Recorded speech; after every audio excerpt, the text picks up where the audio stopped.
Managing your law practice can be challenging. Marketing, time management, attracting clients, and all the things besides the cases that you need to do that aren't billable.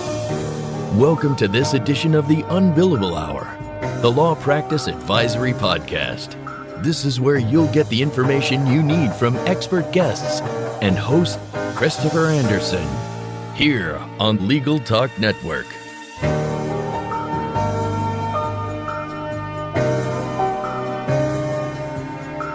Welcome to the Un-Billable Hour, the Law Practice Advisory Podcast helping attorneys achieve more success. We're glad you can listen today on the Legal Talk Network. Today's episode is about people, specifically on how to recruit and then retain top talent that enables you to outcompete almost everyone. And the title of today's show is, If I Could Only Find Good People. My guest today is Molly Hall. She's the co-founder of Hiring and Empowering, a business dedicated to helping businesses get the hiring and retaining thing right. And of course, I am your host, Christopher Anderson, and I am an attorney with a singular passion for helping other lawyers achieve success with their law firm businesses as they define it. In the Un-Billable Hour each month, we explore an area important to help you grow your revenue, get back more of your time, and or get more professional satisfaction from your business. The Un-Billable Hour is dedicated to helping lawyers achieve freedom through their businesses, and our guests help you learn more about how to make your law firm businesses work for you, instead of the other way around. Before we get started, I do want to say a thank you to our sponsors, Answer One, Solo Practice University, Scorpion, and Law Clerk. Answer One is a leading virtual receptionist and answering services provider for lawyers. You can find out more by giving them a call at 800-ANSWER1 or online at www.answer1.com. And that's www, then the dot, then answer, the number 1.com. Solo Practice University is a great resource for solos no matter how long you've been practicing. Make sure you check out solopracticeuniversity.com and learn how to run your practice better. Scorpion crushes the standard for law firm online marketing with proven campaign strategies to get attorneys better cases from the internet. Partner with Scorpion to get an award-winning website and ROI positive marketing programs today. Visit scorpionlegal.com/podcast. Law Clerk, where attorneys hire freelance lawyers. There are no sign-up or monthly fees, only pay the flat fee price you set. Increase your profits, not your overhead. Learn more at www.lawclerk.legal.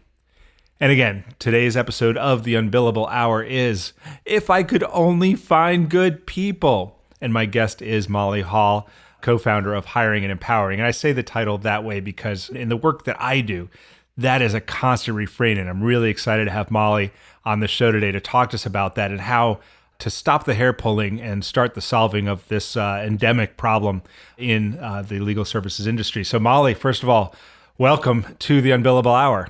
Thank you. Thank you for having us today. You're very, very welcome. Now, I really am just traditionally, if you've listened to any of my podcasts, you know, traditionally horrible at introductions. And so I was with you. So if you don't mind, just follow that up and introduce yourself a little bit better. Give us a little bit of your background, specifically how you became so passionate that you are working and wanting to talk about helping businesses retain top talent. Yes, thank you. So we've been in the legal space for 21 years now, and I started out my career working with an organization, National Network of Estate Planning Attorneys, and I was very fortunate to have an attorney that took me under his wing when he started one of the very first coaching programs in the legal space many moons back, 20-some years ago.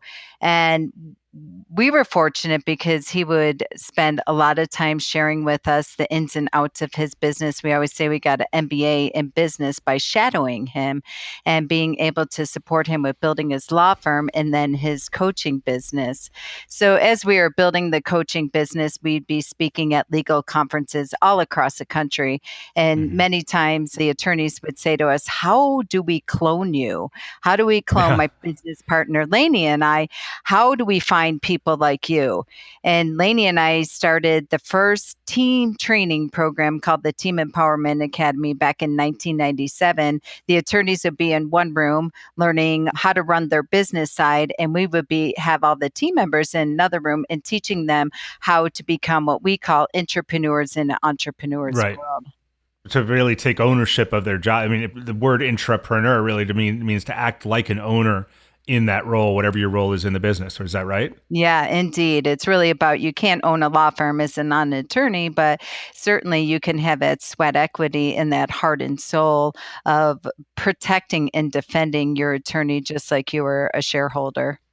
Well, cool. So let's get to the meat and potatoes of this now. One of the things that fascinated me, and one of the reasons I wanted you to be on the show and to share some of what you know, with our listeners, is that I hear from attorneys all the time, and that's who the listeners are. That one of the banes of their existence is to find good employees. They've gotten to the point where they're not hiring because they've been burned once or twice.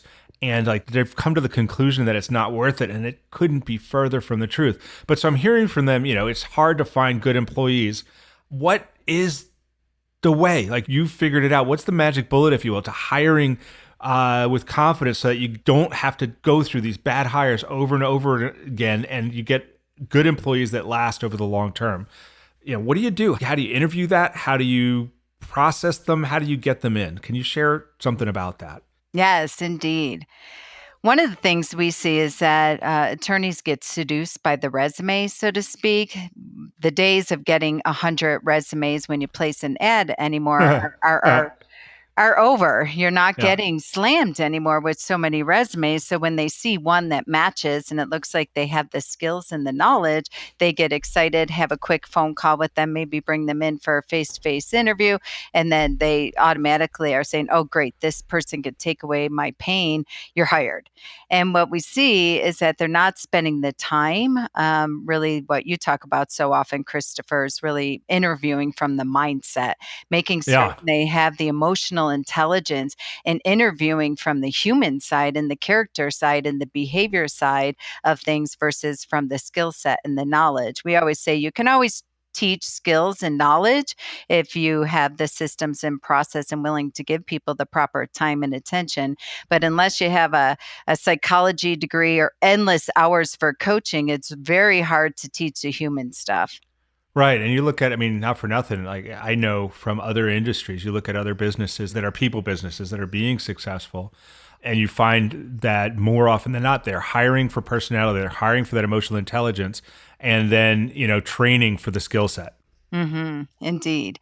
Yeah. And that's what we believe is the secret to finding the good employees. If you just kind of pause and power down and get really, really present when you're interviewing people and asking them the powerful questions around how they think, the way they view the world, what's their perspective, and don't necessarily interview them from their resumes, the duties and the skills and the day to day. That's maybe interview 2, interview 3, bringing them in for a working interview.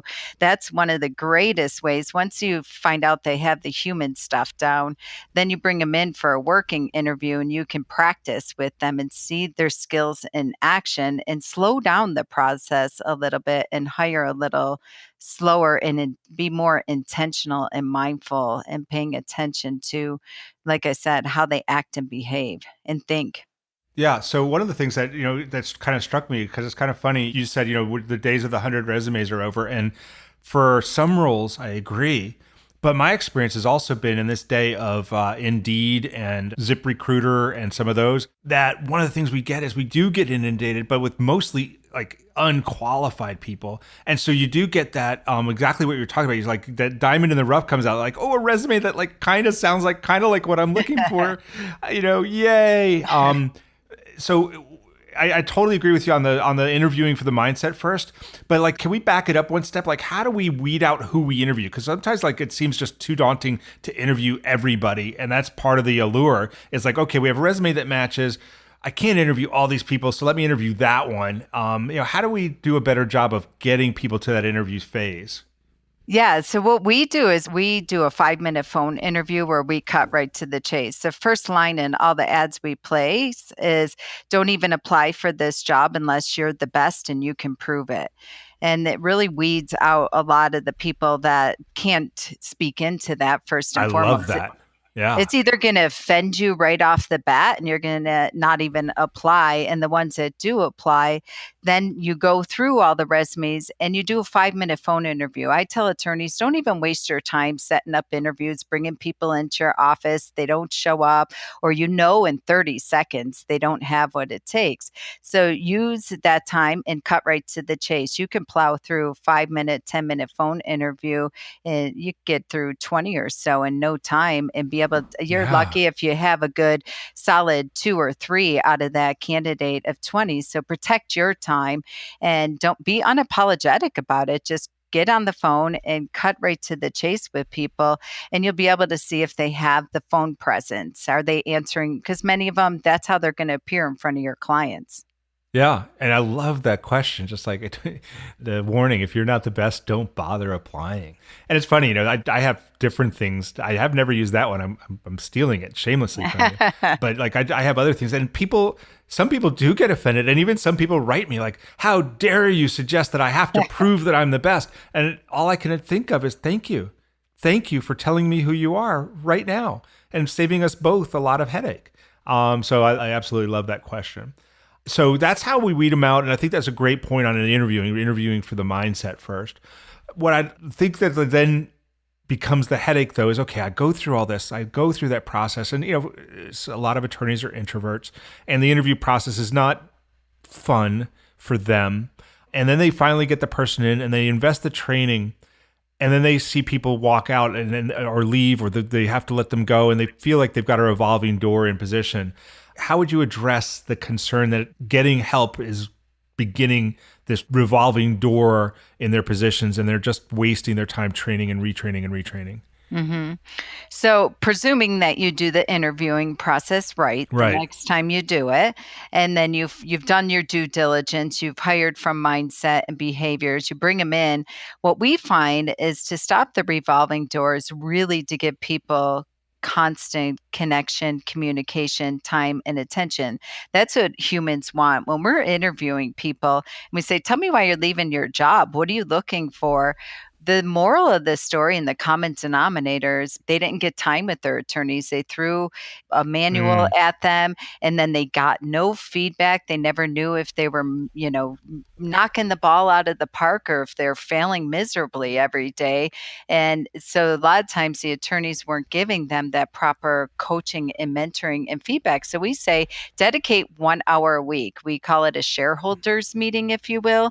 Entrepreneur's time, where you are in that time, you are giving real-time feedback. What worked about last week? What didn't work about last week? And is this one-on-one that you're recommending? Well, we recommend it as a firm as a whole, but indeed. But for when you're bringing a new employee on, you should have set goal setting right when they begin. And then we always recommend that you're doing 30, 60, 90-day employee growth plans, reviews, evaluations, assessments, and giving them that dedicated time. Employees that go through that process, they're grateful for it, and they are constantly wanting to grow and thrive if they know what your expectations are for them. So that really stops that revolving door. If you have consistent performance plans and communication, people will never ever leave you, because it's very rare that employees get that anymore. It's you're hired, do what you're told, collect your paycheck, and keep your mouth shut. And that's not the environment that when people get out of that environment. That's a lot of times why they want to leave businesses, is because they want to be part of impact. They want to be difference making in the places that they spend the majority of their waking hours. Absolutely. And that goes to, the saying that I've heard many times, which is people join companies or businesses and they leave managers. And in this case, the managers are often the owners. We're talking with Molly Hall. Molly is the co-founder of Hiring and Empowering. And we've been talking about how to weed out employees from all the resumes you get and how to do the interview process right. We've also talked about how to stop the revolving door. We're going to take a break now to listen to a word from our sponsors. When we come back, I'm going to ask Molly about how we in the small law firm business can compete with major firms in attracting top talent. And we'll be back in just a moment. Feel like your marketing efforts aren't getting you the high-value cases your firm deserves? For over 15 years, Scorpion has helped thousands of law firms just like yours attract new cases and grow their practices. As a Google Premier Partner and winner of Google's Platform Innovator Award, Scorpion has the right resources and technology to aggressively market your law firm and generate better cases from the internet. For more information, visit scorpionlegal.com/podcast today. Ready to create and build your own solo or small firm practice? Need a nuts and bolts education on the 360-degree experience of starting a business? There's only one online destination dedicated to helping you achieve your goals: Solo Practice University. The only online educational and professional networking community dedicated to lawyers and law students who want to go into practice for themselves.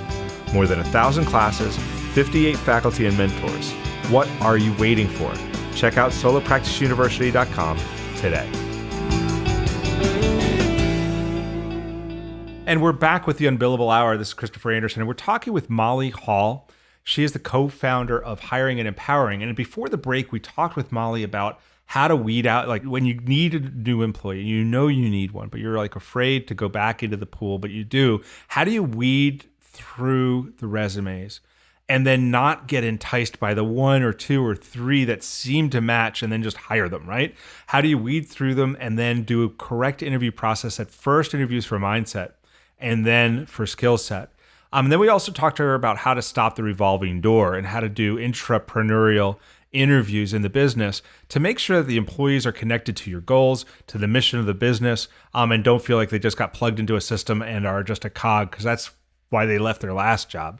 And so what we wanted to do when we came back from the break, and I told Molly what we're going to ask her about, is the big question that I'm hearing from a lot of the businesses I work with too, which is, all right, that's all well and good, but how am I going to be able to compete with the major firms, with the bigger firms, when it comes to attracting top talent? Because the market's tight out there for my littler boutique style law firm. So Molly, what do you have to say to the smaller law firms about competing with the bigger firms for that talent that seems to be harder and harder to find? Yeah, so in this day and age, we're finding that a lot of people don't want to work at the bigger firms and are coming back to more of the smaller feel firms where their opinion and they make a difference in their day-to-day work. So competing with it is just letting people know that we do have these performance reviews, that we do have an onboarding process, that we do have weekly communication. That's what we're finding from people when we're going through the interviewing process and we're saying, tell us why you're leaving your bigger firm. Why are you applying to this? How are you going to manage every day when you're used to working with 100 people and now you're working with 10, 12, 15?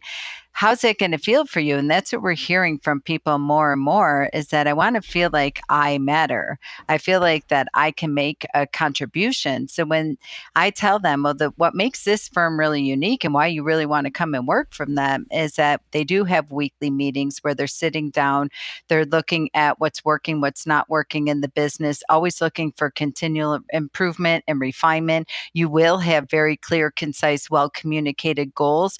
You'll know where your North Star is. You'll know when you're making the mark, when you're missing the mark. What makes this firm really unique is that they do give the coaching and the mentorship, and you're always going to be getting that continual improvement plan, and you'll have direct exposure to getting a MBA because you're seeing what it takes to run a business, and you will never get that anywhere else. And that's really attractive to people. They love to hear that. Some people say to us, wow, this is exactly what I'm looking for. That's a really great observation, I think. I think there was a time probably that prestige of working for the bigger firm was what people were looking for. But what you're saying is like people are less interested in that today and more interested in doing something that has meaning and with connection. That's the selling point that enables you to really compete with those larger firms. Mm-hmm. Indeed. Christopher, I've had people take pay cuts, massive pay cuts. It's not necessarily about the money anymore, especially since 2008. I hear people, they're interviewing me just as much as I'm interviewing them on the stability, on the autonomy, on the longevity of the credibility, the integrity of this firm. And that's really, it's more about purpose driven than about the big paycheck and the prestige. Yeah, which is really exciting for me because that's always been part of my message. The lawyers about growing their businesses is that they have to themselves get in touch with that message, get in touch with their mission. They have one, they just haven't been very much in touch with it. And of course, that would be a prerequisite, but a huge empowerer to being able to communicate that to their team. So I think that's both confirming and hugely motivational. So I appreciate that. So as these attorneys are going through this, again, one of the frustrations, we've talked about how they could possibly attract that talent by connecting them with their mission. But one of the frustrations they still are coming up with is that they're feeling like the people they hire won't step up, won't become leaders in their business, push stuff back up to the people who delegated it to them, or in some cases delegated it poorly to them. What is going on? What can these lawyers, what can these law firms do to get the attorneys, the paralegals, and the other parts of their team that they hire to take ownership, to take leadership in the business and not just throw things back at them? I love that. We hear that all the time from the attorneys saying, I wish someone would just step up and lead. And then the team are saying, well, I don't know what that means. I don't know what they mean by step up and lead. So again, it comes down to really clear, concise communication in regards to, we always tell the team members, you know what their day-to-day world looks like. They're on stage constantly in the conference rooms, closing clients, giving presentations. They're out in the community all the time there. And then they come in the office and they get hammered by employees, right, left, and center. And your job is to really protect their time, protect their energy, and always know what's coming at them and what's coming behind them. So if they can really have that dedicated time, I cannot say enough about that each week. And the goal is that we always tell the team members, it's your job to facilitate that. We have attorneys that say, actually, I would love for you to be in the driver's seat, and for once I could sit in the passenger seat, and you can manage and facilitate this conversation, tell me what's coming at me and what to expect. So when it comes to step up and lead, I'd say, again, you're going to find this in the interviewing process. If you really pay attention and you're aware and you're intentional from the interviewing to the onboarding, when it comes time from really having confidence that you can let go of control and not come back to a pile of ashes or a parking lot when you leave the office, which is the greatest worry of any business owner. Sure. Is that you're going to be listening for the powerful question that your team's asking. What can I take off your plate this week? I notice that you're still doing blah, blah, blah. So we always tell the team, it's your job to go to your attorneys with proposed solutions versus problems. So if your team's not coming to you with proposed solutions, and even if you have a team right now that you say, I know they're a superstar in hiding, you can even start empowering them and giving them permission. Because a lot of times as employees, we're just trained and raised to think, get your job and do what your quote unquote boss tells you, when the entrepreneur is secretly saying, gosh, I wish I had somebody on my team that was telling me what to do, because I'm always constantly providing solutions for everybody else. It'd be great if somebody came to me with proposed solutions. And they have to be empowered to do that. Yeah, that makes total sense. And I think it's funny. This brings me back to a moment I had at LexisNexis. And I knew nothing. I went to LexisNexis knowing nothing about how to lead a product team. And I was given that role. I was going to manage a product team. Okay, great. And so I started giving them solutions like you just said. I was like, okay, here's what we're going to do. We're going to make the software look like this. And the screens are going to look like this. And fortunately, there was a senior person on that team who took me aside and said, hey, I don't want to undermine you in front of anybody, but you know what? Solutions are what we do. You give us problems. Your job is to go out in the world and find problems and bring them to us and throw them over the wall, and we will hammer them into the solutions for you. Don't worry.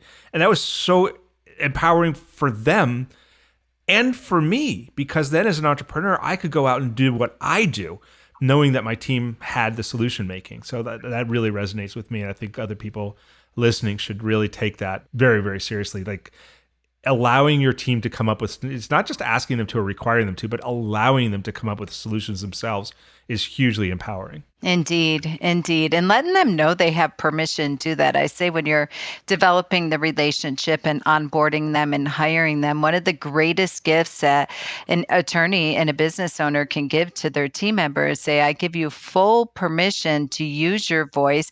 And when you have suggestions for refinement, for efficiency, for improvements, I want to hear about them. I'm not paying you to just come here every day and do what you're told. Quite the opposite. I need somebody who's coming to me and always looking at my business with business eyes and Yeah. entrepreneurial eyes. Yeah, indeed. So one of the challenges now that, some of the attorneys listening here and some of the people that I work with, they're not looking to hire their first person or their second person. They're on their fifth or seventh or 10th or 15th person, and they're getting into the HR world. And they're starting to hear the terms that even I think you and I have batted around a little bit, but they're certainly hearing them around in business: employee retention, loyalty, empowerment. These concepts that we talk about, what do they mean, and why do they need to be really in tune with what these terms, employee retention, loyalty, empowerment, other HR terms that we talk about, what they mean? Can you just talk a little bit to why getting familiar with this terminology is important and what they should take from it? Yeah, I think it goes hand in hand with that previous question around the revolving door and how to eliminate and eradicate the turnover, because we all know how much it costs to find, mine, hire, retain employees, and not to mention your time with that. So the reason that we are so passionate about these terminologies, empowerment, and some of the terms that you had previously talked about is for that purpose, is to be very competitive, number one, and to keep people from a longevity perspective.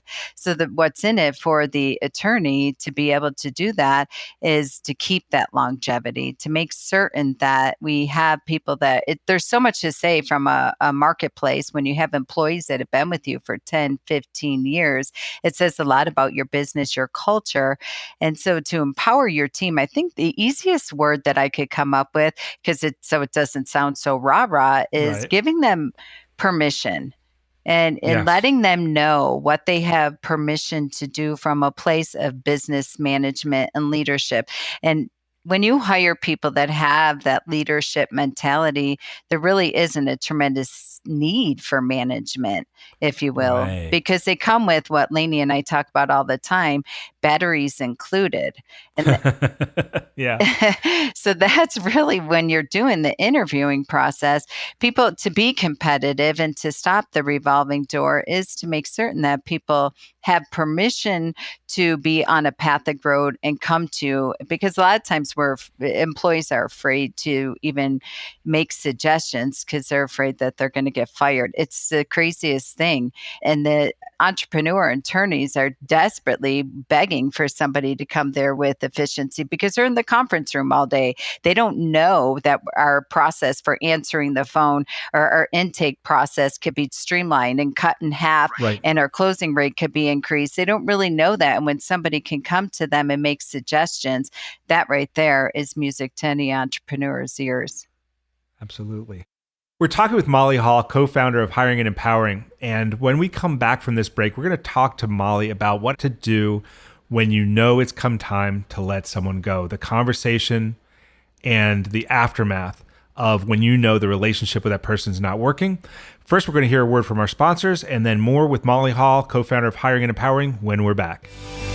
Law Clerk is where attorneys go to hire freelance lawyers. Whether you need a first year to perform legal research or a seasoned attorney to assist with a complicated appellate brief, Law Clerk has hundreds of freelance lawyers with every level of experience and expertise. There are no sign-up or monthly fees. Only pay the flat fee price you set. Increase your profits, not your overhead.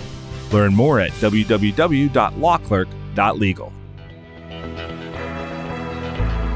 Is your firm experiencing missed calls, empty voicemail boxes, and potential clients you'll never hear from again?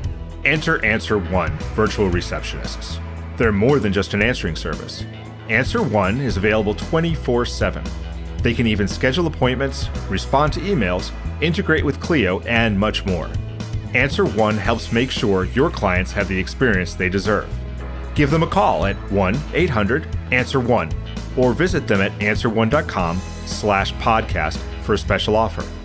That's answer1.com/podcast. And we're back with the Un-Billable Hour. My guest today is Molly Hall. She is the co-founder, again, of Hiring and Empowering. In the earlier part of the show, we've been talking about how to find those diamonds in the rough and how to interview them properly so we onboard the right people. We've talked about how to compete with the larger law firms and really give a message about what's special and good and better about working with firms our size, and also how to really communicate and empower our employees, our staff, our team. by giving them permission to do a great job. And I told you when we come back from the break, and so Molly, I'd like to ask you now, sometimes it just doesn't work out. And we've all been in that position where, we've given them a warning, we've tried to correct them, we've exhausted our belief that they're going to get better. We've sat down with them, and whatever, it's not working, they've got to go. I know my listeners are familiar with the terms, hire slow, fire fast, but that doesn't make this moment easier. And I'm not sure everybody does a great job. So can you talk us about some best practices for how to deal with the fact that this relationship's not working? Yes. It's actually, I love this conversation because we make it harder than it needs to be and make it an emotional decision versus based on facts. So when you are using some of those best practices approaches that we talked about earlier, where you're setting goals, you're doing 30, 60, 90-day reviews during the onboarding process. And then for existing employees, we are big proponents of doing quarterly reviews with them where they have goals that they're playing into and you're meeting with them quarterly. If you have all that in place, then firing's actually quite easy because it's very clear on exactly what the expectations are, what your goals are, what their goals are. And then when you're meeting consistently, you'll know very quickly that if it's working or not. So it makes that conversation very easy to have. Lainey and I always say, when you have that structure in place, the firing side of it's easy and very well received because typically a lot of times they'll lead you to that conversation. I feel like I'm not making the mark. I'm not getting this. I'm not certain if I'm a good fit for this. So a lot of times they'll give you the lead in for that conversation. What we say is if you're following that, it makes the firing rather easy for the most part when you're coming from a business decision versus emotionality. The part that we always say to pay attention to when you have those best approaches in place is pay attention to how you're going to communicate that conversation to the team so it doesn't run like a cancer through your law firm and it doesn't have this infectious trickle-down effect. So when you have a conversation with the team about Susie's leaving or so-and-so's no longer going to be here, and you use it as a great opportunity to do a huddle about restructuring an opportunity and come from an empowering place, it goes so fantastic because there are people that will step up and say, I've really wanted to be in Susie's position. I would love to talk to you about how I can take over the intake role or whatever role they were serving. Right. And you really get people that'll rise above and really rally behind you if you handle that conversation with a tremendous amount of opportunity and strength. And a lot of times people let people go and then never have a conversation with the team and just hope that nobody notices. They were so ineffective that maybe nobody will notice they're gone, right? Yes, yeah. Yeah, and so I mean, the thing that strikes me when you explain it that way, that also strikes me is if you're having these conversations, you're having those meetings with the team, in a sense, they should expect the conversation. Not just the person you let go, but the entire team should be also very aware that it wasn't working. Indeed. And you actually earn respect by taking the right action. Yes, because if you're having your weekly meetings with the entire firm where you're running it very much like a board of directors meeting is what we call it. And then you're having these quarterly reviews and hopefully you're doing quarterly events and strategic planning with your team, et cetera. It's no surprise to anyone. It really isn't. And it's traditionally when it does happen that way, when you have those best practice approaches in place, there's no drama around it. Right. There's no, it just really comes from that was a really great business decision. And people are able to plug and play and not only not miss a beat and not take a back step, but it actually brings a tremendous amount of immediate opportunity in our experience. Yeah, no, I think that's fantastic. Very positive approach to making the changes that sometimes need to be made. Speaking about changes and how to deal with employees, one of the questions, I deal with, Molly, all the time. People are asking me to help them, to construct them, is with compensation. People are just really floored by and uncomfortable with incentive compensation plans. And I think part of it comes from a sense that maybe it shouldn't have to be that way. Why can't I just pay them a fair wage and then they should be grateful to have a job? Why do I have to have this really complex incentive compensation plan? And one of the things I coach them on is, of course, don't make it overly complex. But can you talk to the listeners about why if bonuses or incentive compensation is really necessary, and if so, how to put that together, how to make that make sense for the employees and have the impact that you're hoping it'll have on your business. I love this conversation. And you're exactly right. It doesn't have to be very complex. And you always want it from a place that the business wins and it's profitable. Yeah. So, again, it makes you very competitive as well. It's quite simple. Lainey and I really are big proponents of have the team come up with that. So, the best effective incentive compensations have been in, say, your quarterly planning retreats that you do with your team. Hopefully you're doing that where you're powering down, taking a day out. And one of the things I tell attorneys is make it really simple and say, guys, I would love to start implementing an incentive-based compensation for all of us quarterly, what have you. Here's our goals. And it doesn't mean you have to open up your books and show your P&Ls or your numbers or anything.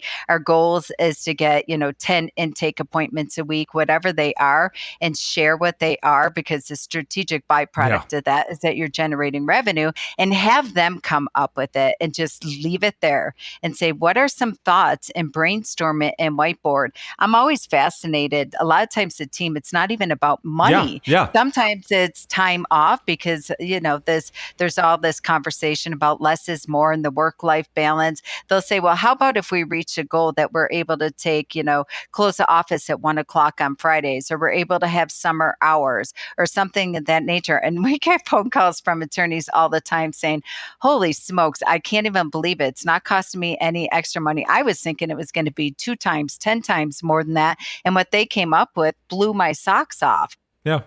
And it'll be more impactful because it's theirs. Theirs. Yes. When it's theirs, they will drive it home like no tomorrow. Yeah, I think that's wonderful. Earlier on in the conversation, I took one of the words that you use, entrepreneurs, and I gave it a definition that was very brief. I wanted to know if you could maybe just expand a little bit on that. What do you mean when you talk about entrepreneurs in an entrepreneur's world? That is a phrase that you've coined in legal space. What do you mean really in the context of law firms by entrepreneur? And the big question is, do we as attorneys really want them in our business? So the term entrepreneur to us means that they have the ownership of the business without the capital investment. A lot of times for team members, they want to, when we do the interviewing process, like we said earlier, they want to be part of something. They want to be part of something that's impactful, that's purpose-driven. And when they're employees, they don't have the entrepreneurial spirit to go hang their own shingle, to start their own business. They don't have the makeup. They don't have a DNA for that. But to be on a path of growth, they want to always be striving for something better. So when you're enveloping them and sharing your goals and sharing your vision, then you have these incentive plans in place. You have quarterly reviews. You have your weekly board of directors meetings with them. They own the business from a heart and soul perspective just as much as you do. They take care and concern for making sure you have a full calendar to make certain that we're reaching our revenue goals. They start to use terminology like our clients. When I hear people make that shift and I'm facilitating the reviews and I hear the employees say, well, our clients, that for me says they got it. You got an entrepreneur. They never say the firm. They start to really feel like this is their business just as much. They'll work nights, they'll work weekends, they'll stay late to be able to deliver and to over deliver to your clients, your referral sources, et cetera, because they feel like it's their business as well, and they're never going to leave. That's fantastic. Thank you. All right, we are in the closing moments of the show, so I wanted to know if there's one last golden nugget, if you will, piece of advice. What's the one takeaway that you could give to our attorney listeners on how to manage or how to deal with their employees to keep their firm running well, to increase efficiency, to minimize drama? What would it be? What one nugget should they walk away with? Yes, it is so simple. I find the greatest magic bullet, if you will, is that they're human beings. So if you give them time, attention, and feedback, they're never going to leave you. And if you have this conversation, if you will, with them where it's amazing how many employees, if they're not getting the attention of their employees and their attorneys, they'll find ways to get it, almost like a 5-year-old. Yeah. Where they'll say, if I can't do it by being good, I'll do it by being bad. Exactly. They'll start creating drama or they'll start, messing up on a file so they get your attention. So give it to them that right front and center. And that will be the greatest way to keep and retain clients and your employees as well. If they're getting that consistent feedback, they'll do anything and everything to improve and to make a great business for you. Fantastic. Yes. Just pay attention, treat them like human beings. Yes. Fantastic. Molly, thank you. That wraps up this edition of the Un-Billable Hour, the Law Business Advisory Podcast. My guest today has been Molly Hall, and she's the co-founder of Hiring and Empowering. And you can learn more about Hiring and Empowering and about Molly by going to their website at www.hiringandempowering.com, or check them out on Facebook, also Hiring and Empowering. This is, of course, Christopher Anderson, and I look forward to seeing you next month with another great guest as we learn more about topics that help us build the law firm business that works for you. Until then, remember that you can subscribe to all the editions of this podcast at thelegaltalknetwork.com or on iTunes. Thanks for joining us, and we'll see you again soon. The views expressed by the participants of this program are their own and do not represent the views of, nor are they endorsed by Legal Talk Network, its officers, directors, employees, agents, representatives, shareholders, and subsidiaries. None of the content should be considered legal advice. As always, consult a lawyer. Thanks for listening to the Un-Billable Hour, the Law Practice Advisory Podcast. Join us again for the next edition, right here with Legal Talk Network.